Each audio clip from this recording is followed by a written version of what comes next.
Chapter 5 The Honeymoon That Never Ends. Love is not a relationship. Love relates. But it is not a relationship. A relationship is something finished. A relationship is a noun. The full stop has come. The honeymoon is over. Now, there is no joy, no enthusiasm. Now all is finished. You can carry it on just to keep your promises. You can carry it on because it is comfortable, convenient, cozy. You can carry it on because there is nothing else to do. You can carry it on because if you disrupt it, it is going to create much trouble for you. Relationship means something complete, finished, closed. Love is never a relationship. Love is relating.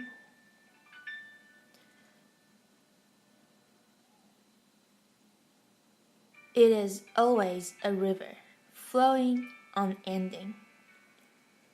Love knows no full stop. The honeymoon begins but never ends. It is not like a novel that starts at a certain point and ends at a certain point. It is an ongoing phenomenon.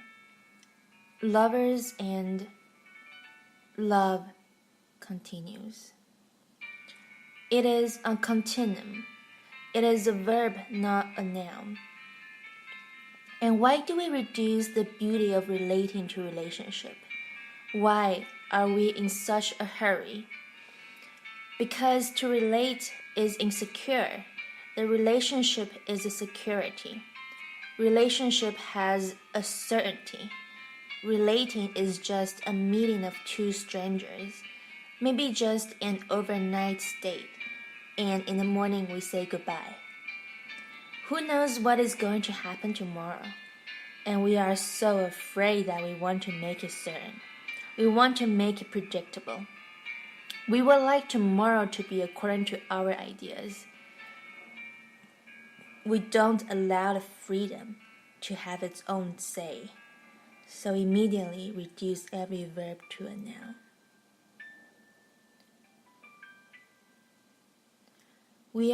You are in love with a woman or a man, and immediately you start thinking of getting married. Make it a legal contract. Why? How does the law come into love? The law comes into love because love is not there. It is only a fantasy, and you know the fantasy will disappear. Before it disappears, settle down. Before it disappears, do something so it becomes impossible to separate. In a better world with more meditative people, with a little more enlightenment spread around the earth, people will love immensely, but their love will remain a relating, not a relationship. And I am not saying that their love will be only momentary. There is every possibility their love may go deeper than your love, may have a higher quality of intimacy, may have something more of poetry and more of godliness in there.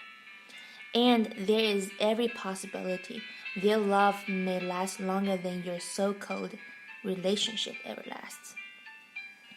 But it will not be guaranteed by the law, by the court, by the policeman. The guarantee will be inner. It will be a commitment from the heart. It will be a silent communion. If you enjoy being with somebody, you will like to enjoy it more and more. If you enjoy the intimacy, you will like to explore the intimacy more and more. And there are few flowers of love that bloom only after long intimacies. There are seasonal flowers too, Within 6 weeks, they are there in the sun, but within 6 weeks again, they are gone forever. There are flowers that take years to come, and there are flowers that may take many years to come. The longer it takes, the deeper it goes. But it has to be a commitment from one heart to another heart. It has not even been verbalized, because to verbalize it is to profane it. It has to be a silent commitment, eye to eye, heart to heart, being to being.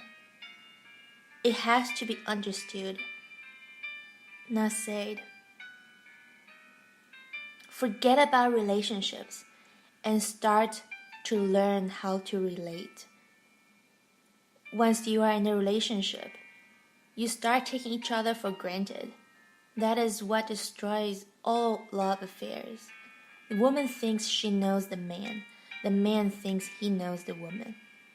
Nobody knows either. It is impossible to know the other. The other remains a mystery. And to take the other for granted is insulting, disrespectful. To think that you know your wife is very, very ungrateful.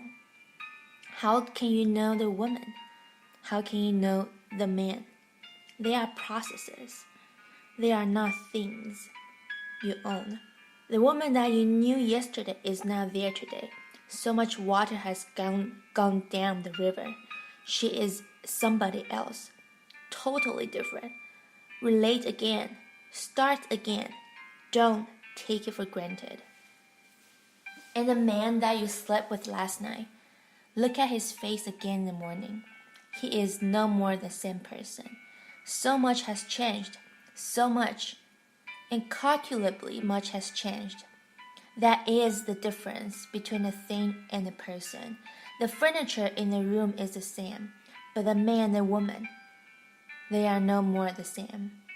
Explore again. Start again. That's what I mean by relating. Relating means you are always starting. You are continuously trying to become acquainted. Again and again, you are introducing yourself to each other. You are trying to see the many facets of the other's personality. You are trying to penetrate deeper and deeper into his realm of inner feelings, into the deep recesses of his being. You are trying to unravel a mystery that cannot be unraveled.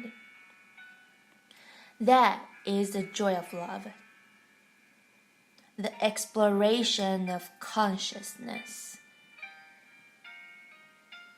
And if you relate and don't reduce it to a relationship, then the other will become a mirror to you. Exploring him unawares, you will be exploring yourself too. Getting deeper into the other, knowing his feelings, his thoughts, his deeper stirrings, you will be knowing your own deeper stirrings too. Lovers become mirrors to each other, and then love becomes a meditation. Relating is ugly. Relationship is ugly. Relating is beautiful. In relationship, both person becomes blind to each other. Just think, how long has it been since you saw your wife eye to eye? How long has it been since you looked at your husband? Maybe years. Who looks at one's own wife? You have already taken it for granted that you know her. What more is there to look at? You are more interested in strangers than in the people you know. You know the whole topography of their bodies. You know how they respond. You know everything that has happened is going to happen again and again. It is a repetitive circle. It is not so. It is not really so. Nothing ever repeats. Everything is new every day. just your eyes become old. Your assumptions become old. Your mirror gathers dust, and you become incapable of reflecting the other. Relationship is ugly. Relating is beautiful. Hence I say, relate. By saying relate, I mean remain continuously on a honeymoon. Go on searching and seeking each other, finding new ways of loving each other, finding new ways of being with each other. And each person is just an infinite mystery, inexhaustible, unfathomable, that it is not possible that I can ever say, I have known her, or I have known him. At the most you can say, I have tried my best, but the mystery remains a mystery. In fact, the more you know, the more mysterious the other becomes. Then, love is a constant adventure.